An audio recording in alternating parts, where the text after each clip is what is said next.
ਹੁਣ ਤੁਸੀਂ ਸੁਣੋਗੇ ਇੱਕ ਉਰਦੂ ਸ਼ੇਰ। ਇਸ ਦਾ ਪੰਜਾਬੀ ਵਿੱਚ ਅਨੁਵਾਦ ਕੀਤਾ ਹੈ ਅਰਵਿੰਦਰ ਕੌਰ ਨੇ। सुनी हिकायत हस्ती तो दरमियाँ से सुनी, न इब्तदा की खबर है न इंतहा मालूम। सुनी हिकायत हस्ती तो दरमियाँ से सुनी, न इब्तदा की खबर है न इंतहा मालूम। सुनी हिकायत हस्ती तो दरमियाँ से सुनी, न इब्तदा की खबर है न इंतहा मालूम।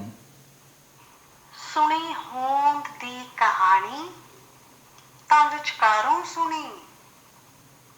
सुनी होंद दी कहानी तां विचकारों सुनी। ना शुरुआत दी खबर ते ना अंत दा पता।